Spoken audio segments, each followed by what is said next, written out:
Welcome, dear viewers, and welcome Jacqueline, Arne, Richard, and Wouter. Here today with me at this table. During the next 45 minutes, we will talk about the state of innovation, sustainability, and changing our planet. And obviously, then it comes to impact, making impact, and return on investment.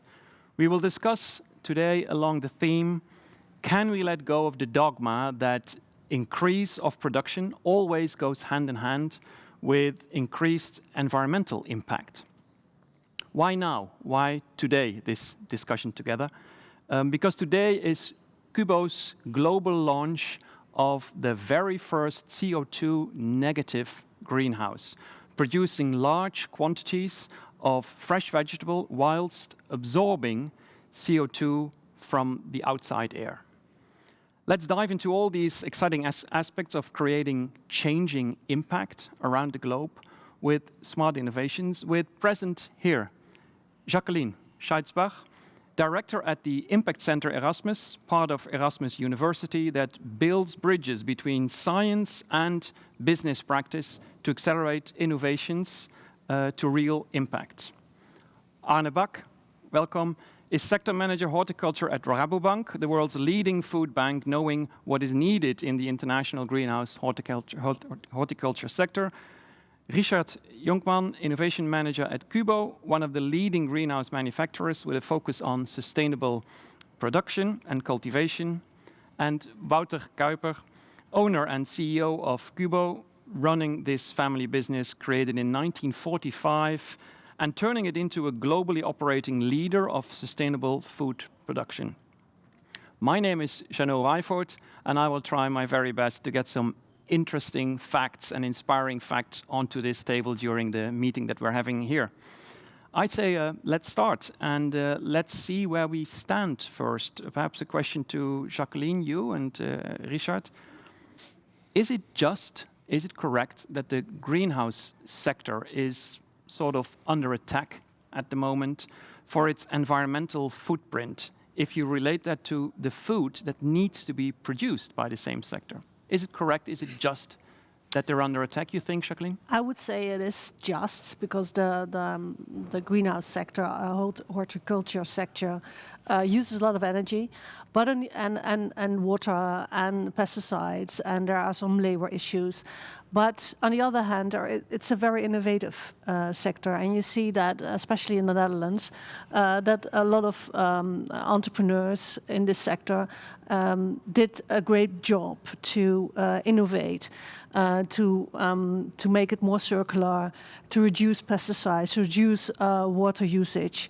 So it is just, but it needs a deep dive to see the differences between the different entrepreneurs. It needs to make differences between those in the sector and others in the sector, perhaps a bit more. That might be, that's an interesting view. Richard, if I may ask you, do you think it's just that the sector is under attack?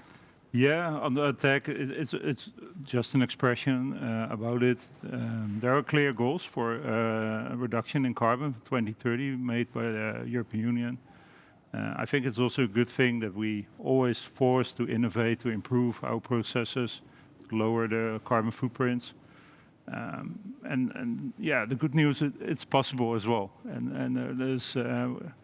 I'm now 25 years in the greenhouse industry. We learned that we need to push with CO2 to increase the production. I was one of them in that period. But yeah, with our test facility, we learned that it's actually different ways to feed the crop with CO2 in a sustainable way, or even we figured out in a negative way. So I use the words being under attack. That might be too aggressive, perhaps, but you do feel the pressure. And may I recap definitely. That you think it's good that the sector is under pressure? Yeah, keeps you moving, keeps you changing. Yeah, absolutely. Yeah. All right, well, thanks for that. Arne, I think a question for you. We're all Dutch here at this table. We're right in the middle of the famous Dutch Westland, where lots of horticulture has been for decades already, so we're proud Dutch people.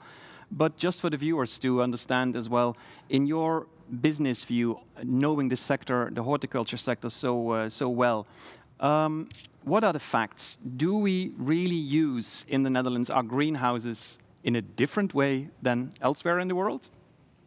No, I don't think so. I think, as you mentioned, we are living here in an ecosystem that's breathing in and out horticulture. So that's why we're proud of. Still, we as a bank are proud of the industry. The industry is worldwide well known because of the performances, and that has to do, of course, the circumstances I mentioned, but also we're living in an area that has climate circumstances that's easy to produce, if I can say so. On the other hand, we see that our clients, most of them are quite adaptive to new circumstances. You mentioned it already. That is still now. When I take a look at abroad, that new investors are coming in and they can kickstart quite easy with the highest standards. And here in the Netherlands, we still have history to bury. So at this moment, we have an ecosystem that's interesting for the near future, but on the other hand, the rest of the world is also speeding up. So I think we can see a shift in the next coming years that if the Netherlands is not taking enough action, that the rest of the world can speed up more faster than we are doing here. That's interesting. So if I may recap that, and correct me if I'm wrong, we invented a lot decades ago already here, but this is one global big world, and we are exporting our knowledge, and it's happening everywhere else in the world. That's perhaps interesting for you, Wouter. Do you recognize that things are happening, innovations are being brought from the Netherlands to the rest of the world as well? That's no doubt. I think that's where the Westland area and the Dutch horticulture is famous for, international renowned. But I do have to say, Arne, that I also see that more and more inventions are also done abroad, and not so much anymore in the Westland area. So it is changing a bit. Yeah. Okay, that's interesting. Talking a bit perhaps about KUBO, your company.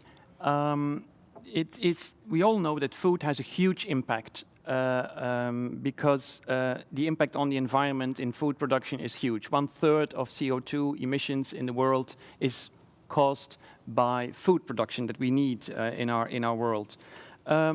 If I may ask you, Wouter, you have for the last weeks, months, years, you have researched into this new invention, a very first on this globe CO2 negative greenhouse. That sounds amazing. Could you tell us a bit more on how did you get there? To start, it's already there. It's on the market. It's not only researched. It's on the market. It's on the market. It's on the market. Okay. We proved it, and it's on the market. So to start, but we as KUBO have a continuous drive, or myself, to improve. It's said already. That's where we come from in the Westland. But it started 50 years ago. Really started 50 years ago. Lifted off when we invented the ultra-clima greenhouse together with Houweling. And then you start on a venture as KUBO. You start selling this new type of greenhouses, which is a whole different way of growing. And then you figure out that, hey, a lot of growers, they don't know how to grow in this kind of environment, in this kind of new technology. And then you go a little bit on. It's okay, how can we improve that? How can we make growing easier? And then one leads into another, and a certain moment you think, okay, can we do trials and tests with growers? But they say, but hey, that's my bread and butter, don't touch it, please. Sounds logical to me. Do it together with the growers. Yes, but if it's the bread and butter, you can add it, and I understand it. So we said, okay, let's build our own test facility. And that was now 5 years ago, and we make the decision.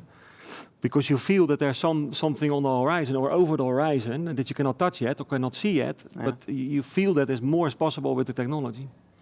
So that's actually how we started with our test facility and figured out not only how to reduce the influence of the grower, to go to autopilot or autonomous growing, but also reduce energy. And the most revolutionary invention that we figured out was that we can grow actually CO2 negative. And CO2 negative, was I right when I just tried to mention it? That means you're producing vegetable. Yes. And it's not CO2 neutral. No, it absorbs, it takes away CO2 from the outside air. Yeah, like at the moment we have to inject CO2. It's a fertilizer for growing, for a crop. And because there's not enough ventilation in the greenhouse, you have to inject So at the end of the day, you do emit CO2 when you grow food in the greenhouse. And the way we do it, we take the ambient air, the outside air, there's enough CO2 in there to grow vegetables by having a lot of air movement. And that's in general the concept of this idea. Okay. And then you're negative. So instead of the polluter, let's say, the problem maker, you are the problem solver, the solution. Well, that's why I think we're here today to talk about that a bit more. Jacqueline, what comes to your mind if you hear Wouter talk about this, well, my words, amazing invention, but your focus in your work is about the impact of innovations. So what does this new greenhouse of KUBO need, to your opinion, to actually change the world? What are the conditions for success and for global impact of such an innovation? Well, that would be numerous, not one only. Share a few with us. Well, of course, CO2 is only one piece of the puzzle. So if you want to make an impact, you should do more than only CO2. I'm sorry. No, please go ahead. This is a very good beginning, and I'm very pleased to hear about the innovation, because this is something we need. We need at least at a piece of the puzzle that it will be solved. And then, of course, there are several things that could happen. For example, the finance sector should see that improvement, should worth that improvement in their accounting principles, in their value-based principles, so that a greenhouse with this technology should be worth more as an asset than another one, for example. That's one thing. The other thing is that it would be great if, in general, we could grow to vegetables with true pricing. If you make a vegetable with true pricing, which is not the vegetable we have now in the supermarket, there's no price for CO2, there's no price for water usage, there's no price for energy usage. But if we would have, and this is the steps going to that area, then a vegetable out of your greenhouses in the Netherlands and abroad, because you export your greenhouse technology, would be priced better than a vegetable which was grown with in a greenhouse more conventional. But we're not there yet. So we need system changes. Like true pricing, we need system changes at the finance sector. We need behavioral changes, because you can make an invention, but if the growers, like a grower in China or a grower in Uzbekistan or wherever, uses your technology but doesn't use it like you invented it, then a part of it will be go away. Yeah. Part of your invention is not materialized, capitalized. Yeah. So you need. There are lots of steps you have to take to have a big impact. All right. You want to respond to that? Nou ja, kijk, it's good that you say that. You need a push from in this case government, and we have the taxonomy and the ESG rules and regulations from the European Union, coming from the Kyoto Accord. And what we see in practice now today, and this is really good news, is that actually the big money, so the pension funds, but also the banks, and maybe you can elaborate later on a little bit, is that if you do not comply to reducing your greenhouse emission as a company, and that also counts for KUBO, but it also counts at the end of the day also for an Albert Heijn. So if he's buying his Albert Heijn, he also wants to reduce their CO2 footprint in the shop or in the shelves. So that boat is sailing. It is. And that's the good news.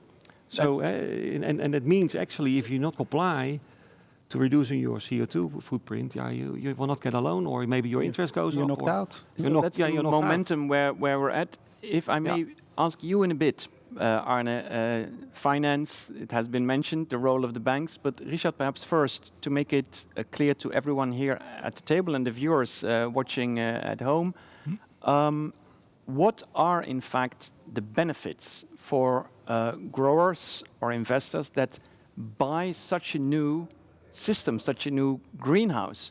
What are the financial benefits? Because we just heard Jacqueline say as well, true pricing, that means that money is important. So what are the financial benefits if they would invest in such a greenhouse, such a new technique? In general, what we see, and we try always to steer to cost per kilo or energy per kilo. That's eventually also the carbon footprint per kilo. And there are actually two ways. It's to increase your yield and quality and to reduce your cost. It sounds simple, but that's basically where it goes to.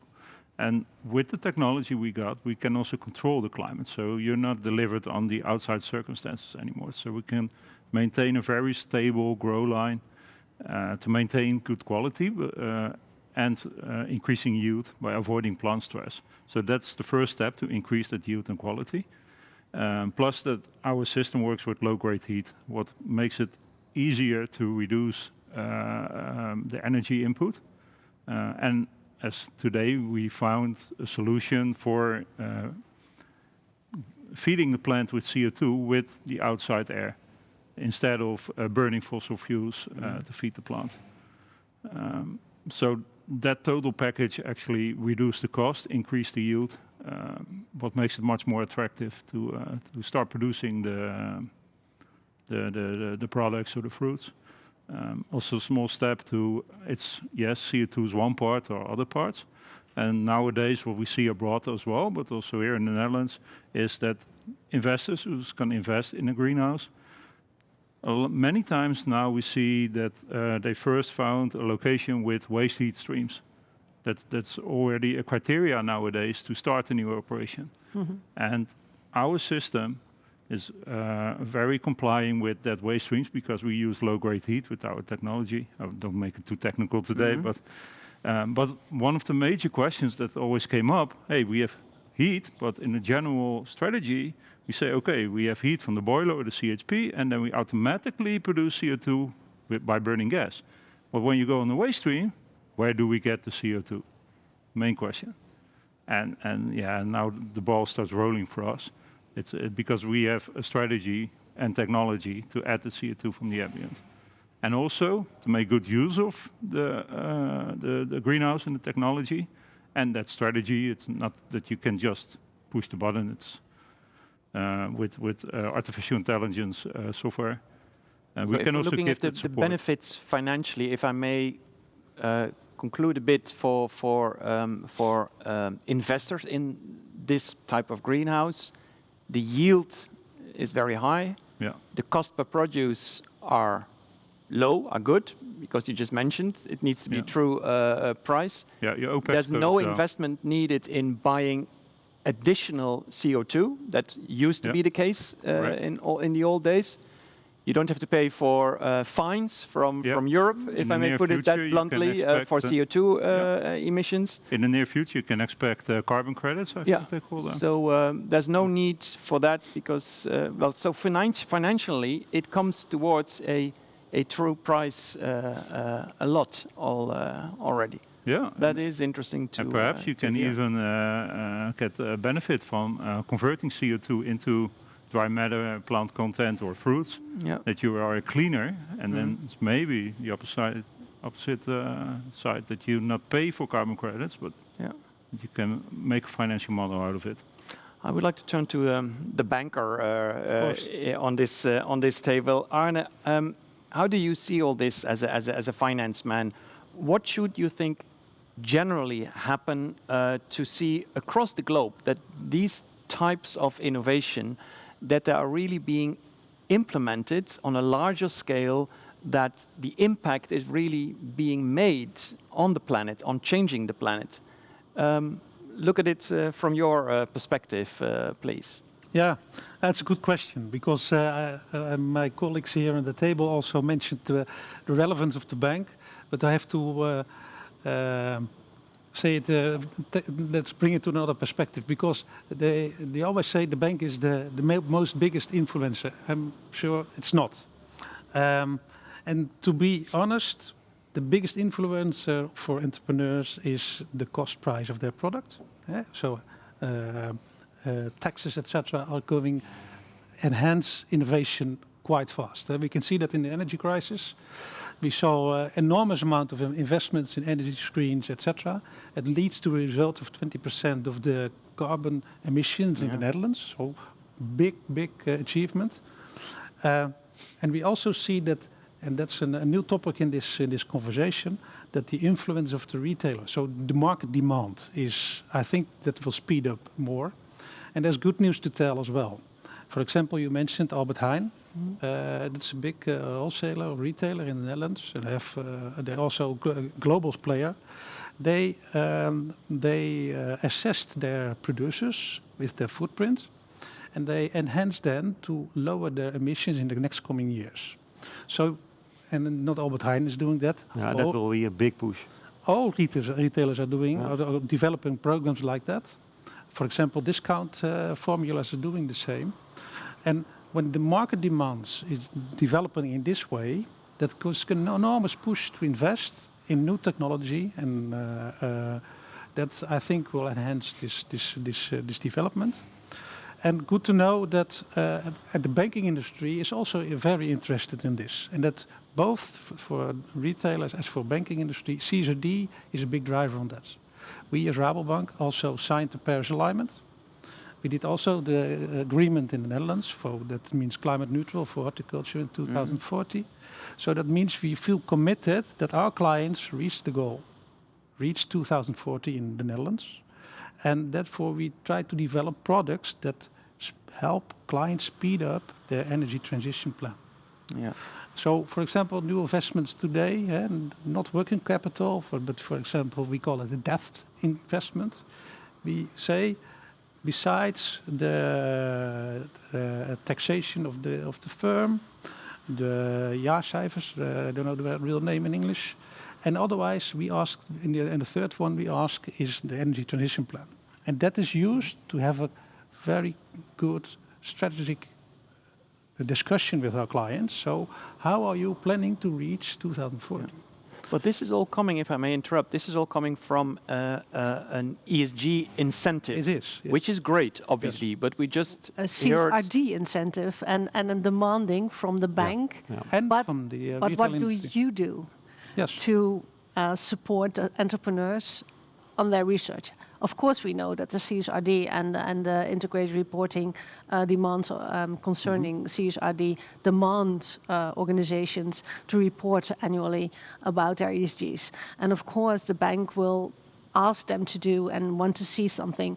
What is the finance sector itself supportively will do? What is your sustainability professionals, what will they do in like an extra interest not paid but got to get, or less interest to pay, or a higher asset on a balance sheet for a better greenhouse? Or there are some possibilities to support innovations and circular thinking. Yeah, I totally agree on that. We developed a program on that. We call it Inside and Outside the Greenhouse. So when the clients, in this example in the Netherlands, if they want to reach climate neutral level, then they have to do investment inside the greenhouse, like screens, etc., technology like yours.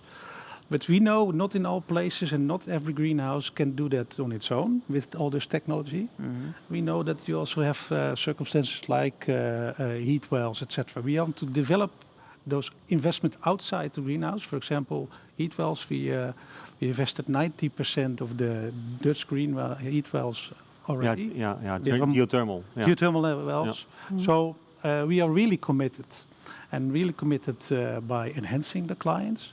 And you say interest is an interesting factor. Could be. Because we asked our clients last February, what are the main topics that will help you to speed up? And what's the role of the bank to play? And they say taxes from the government, etc. And then on fifth or sixth place, the role of the bank. And that doesn't mean that I don't want to act, because I want to act as a bank.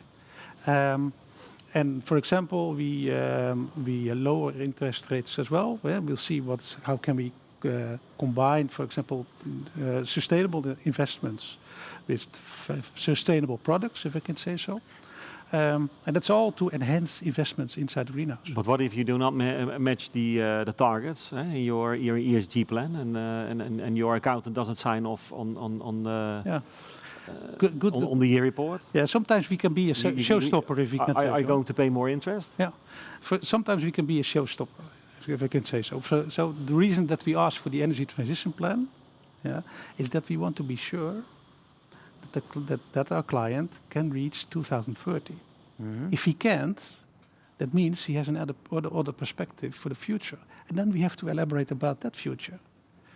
But the plans what you say, showstopper. Yeah, and the plans I see so far, that gives me confidence that a lot of our clients can reach that goal, even if they are in a place that you could say circumstances are not well, if you can say so. We have to take a long-term view to reach goals, and I imagine this is a talk show about the global developments.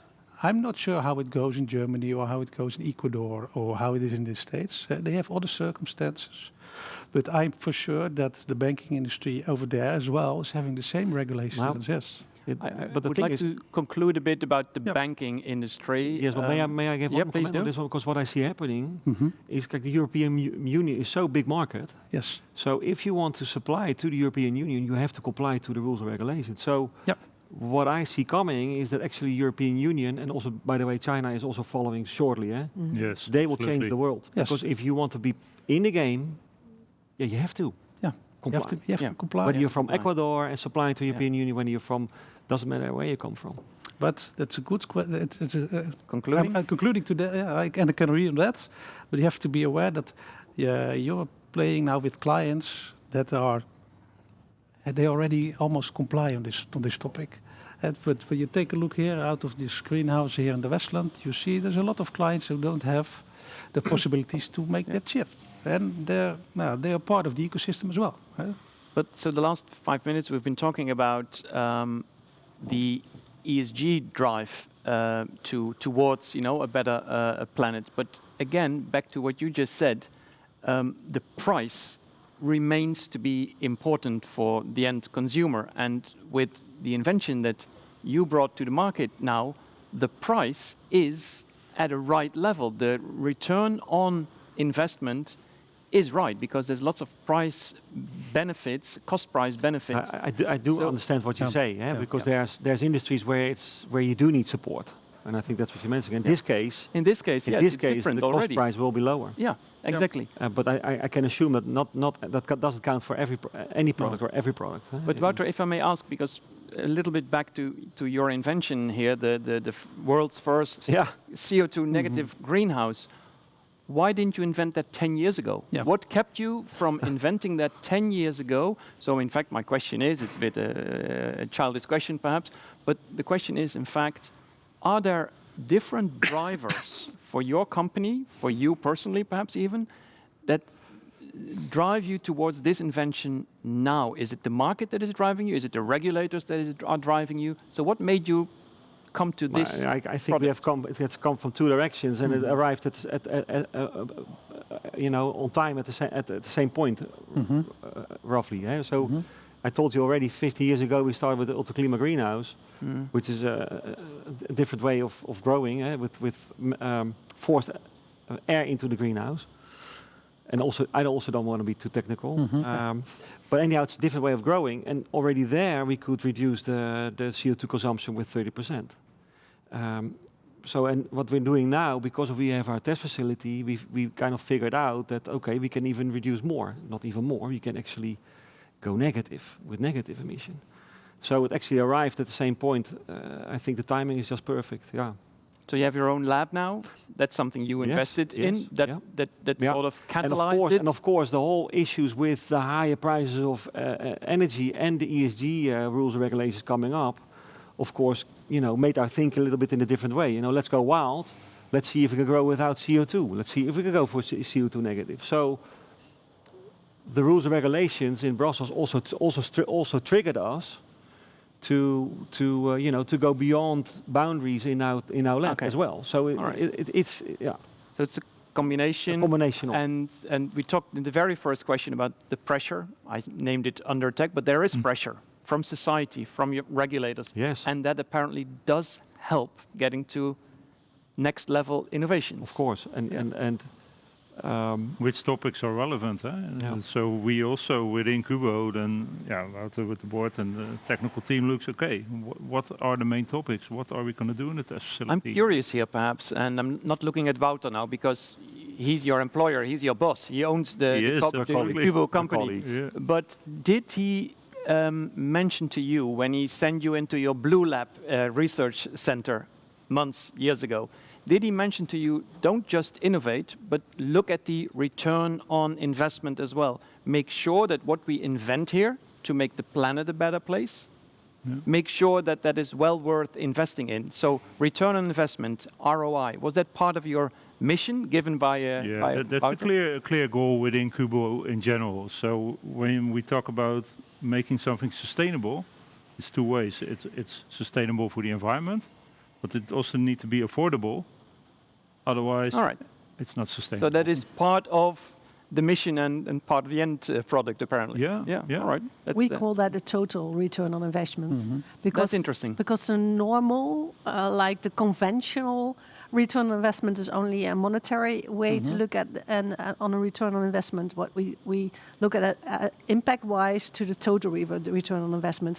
So that would be a due diligence not only on the monetary investments, the money, the euros, but also CO2, also climate, biodiversity, water, or whatever is concerning ESGs in that kind of area in the business model.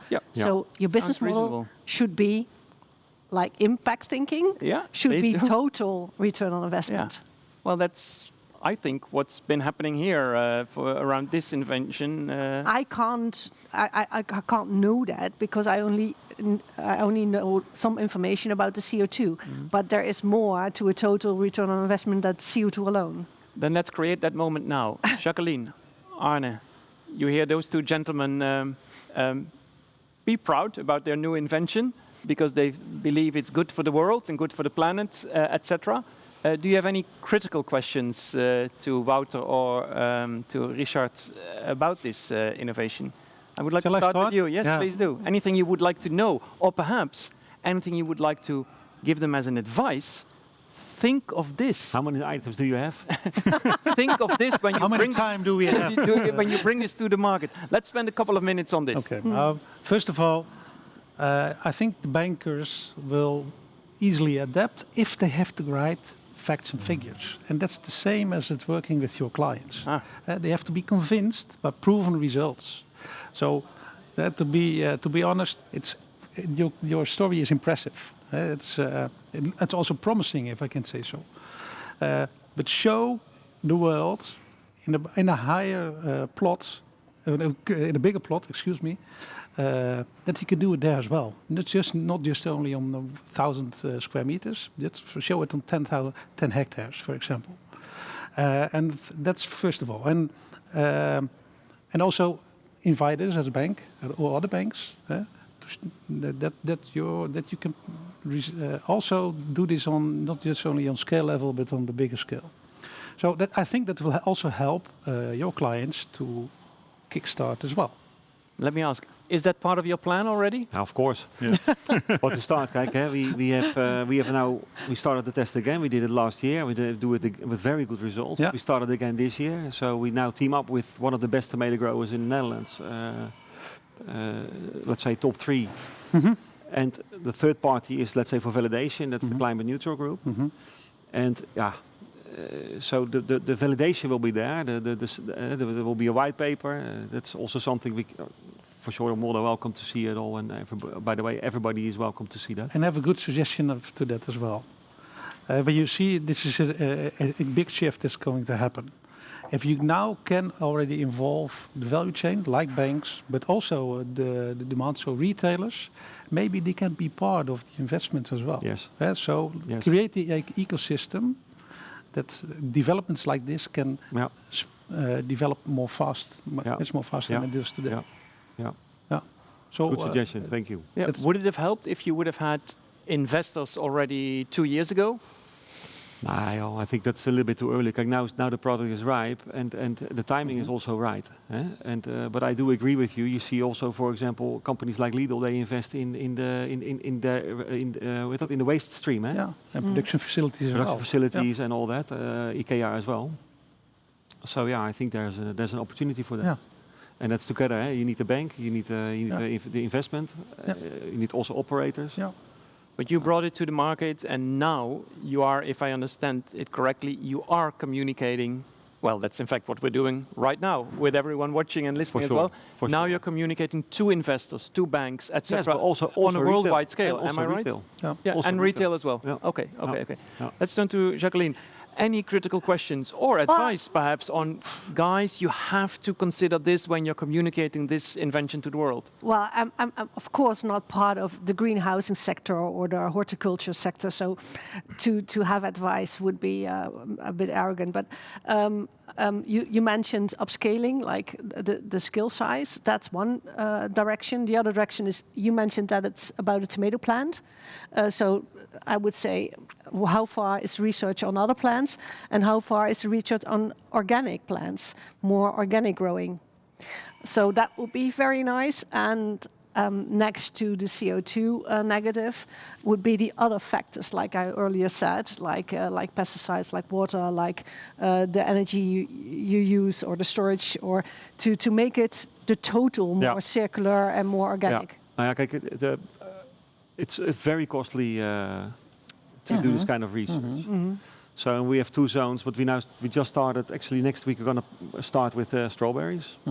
Great, the top of the dirty dozen. Yeah, Yeah. top of the dirty dozen. Yeah. Um, I would be very pleased to Yes. see an alternative. Yes, and some other crops are in the pipeline as well, but it takes time.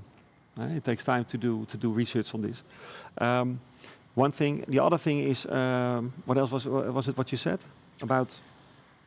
Jacqueline was talking about make it total and not. So what we did is not. You're right. It's not only CO2. We have been able to reduce our consumption. So let's say in the Netherlands, they need about 30 cubes to grow tomatoes. We have done it with 20 cubes last year. Great. So, but the biggest revolution in it is the CO2. So that's why we came out with the CO2, because if you tell 3 stories at the same time, nobody's hearing you. So Now they hear you.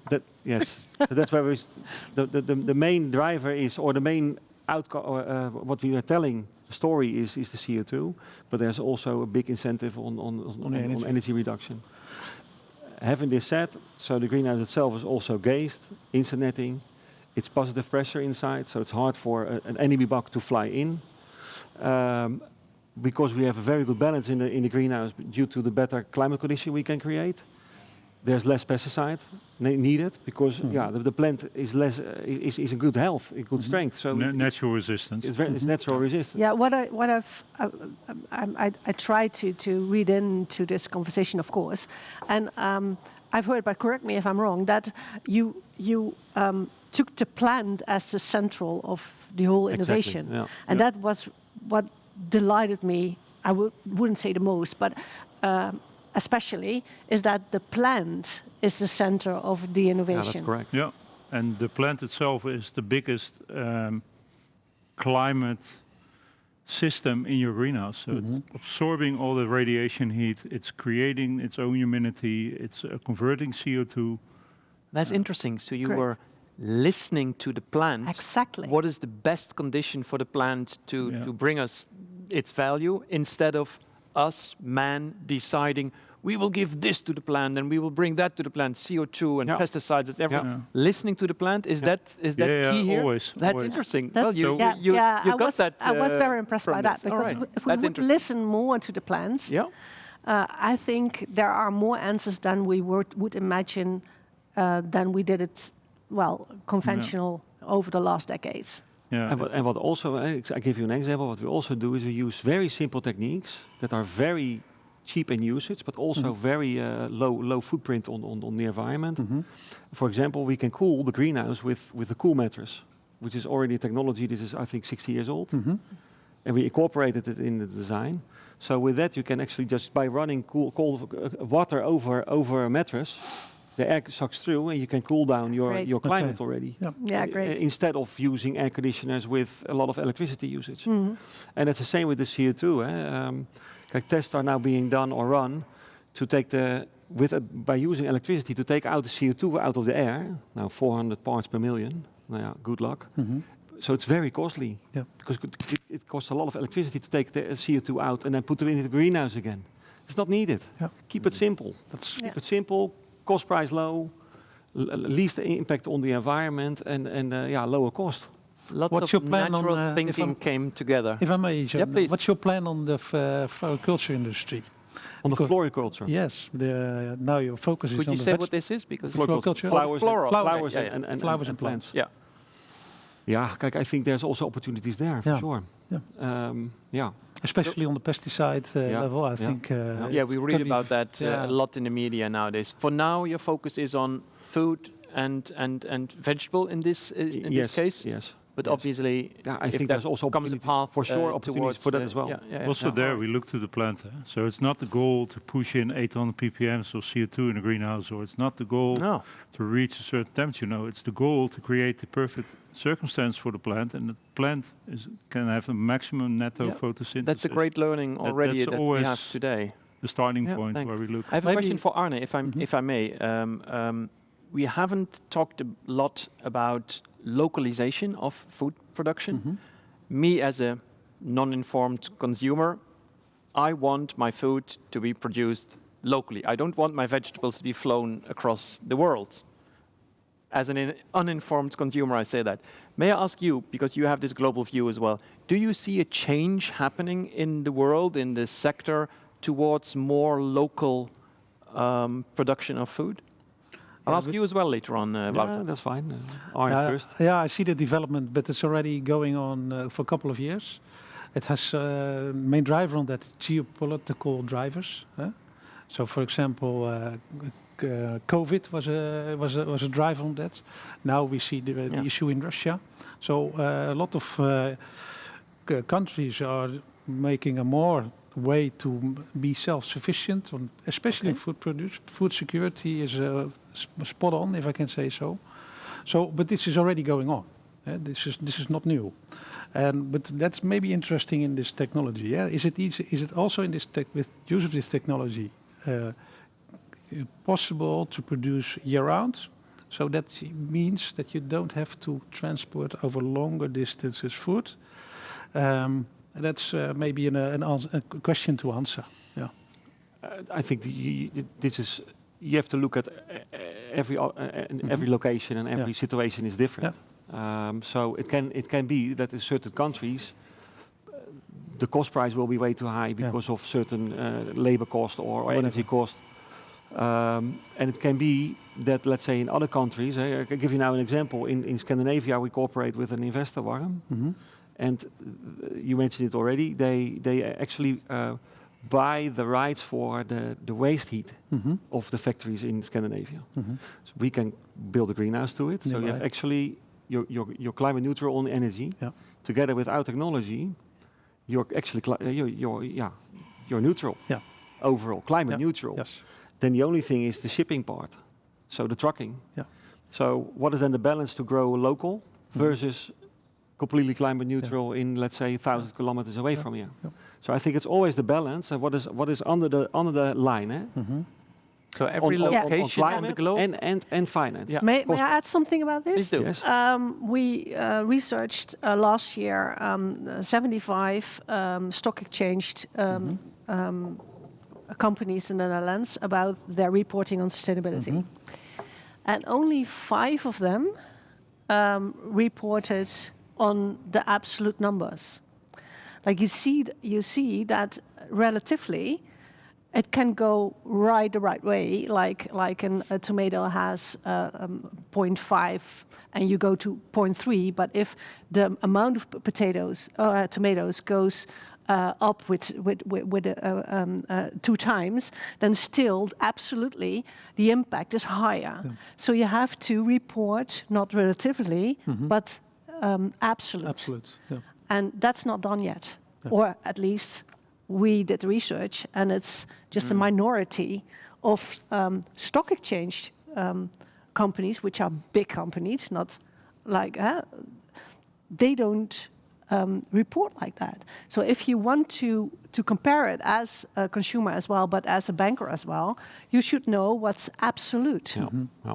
Yeah. So that's an interesting, I mean, Arne, you brought it up. You asked Wouter, when you bring innovations to the world, make sure that you have your facts and figures right, because that allows us to decide whether we want to take a risk or not and invest. It helps. You say as well, facts and figures help to clarify what is really, to clarify what the real situation is. Yeah. That's interesting. I want to go to a conclusion, if I may, Now, because we're one getting short on One time. of the thing about this, I keep it short, but Yep. the thing is what I see, and I think you're completely right in this, and I see it already changing, because go back to, let's say, the Albertijn or the Lidl's, they also need to reduce their CO2 footprint by law. They have this drive. So they are not looking only anymore at cost price, which is very important for them, because that's the main driver to our industry. They always say, I want to be more, I want you to be more sustainable, but I'm not going to pay more for you. The lowest price. I think that's for maybe 95% of all the cases is like this. But now it's only also they have to reduce their carbon footprint. So it is going to change anyway. The drive is getting faster and faster. Yeah. You were talking already, but I would like to ask you to take the final word as well. Wouter, we have been talking here about the dogma that we just described. So my question to you is, are you convinced that the food sector can indeed leave the dogma behind, that increasing production will automatically lead to increased environmental footprint and burden? So a concluding end word perhaps from your side. Can we leave the dogma behind? I think we are proving it. And so I would say, come look us up. Come to the Green Tech and have yourself informed about the technology. That's a trade show in the RAI in Amsterdam mid-June. Yes. Yep. Yeah. All right. Yeah. So you're on the journey, and you think not only you, but others can innovate, and the dogma can be left behind. I don't believe in that kind of dogmas, because in the end of the day, I always say, there's a bucket of inventions, and you try to empty it, but it's never empty. Yeah. It always continues. There's always something new coming up, and that's and an innovation if you don't drive, believe in it anymore, if you don't see them anymore, you can better do something else. We talked about how to turn innovations into impactful innovations. So I am going to thank the four of you here. I'm going to thank the viewers who have been watching and listening to us. I think it was a great discussion we had. I think it was inspirational. We had some really nice findings together. So thank you, the four of you. Thank you, everyone watching us at home. And I'd say let Wouter know, either via your website or your LinkedIn, or our team. You think of it back home. And goodbye, everyone, and make that impact on the globe. Thank you, everyone. Thank you here. Thank you too.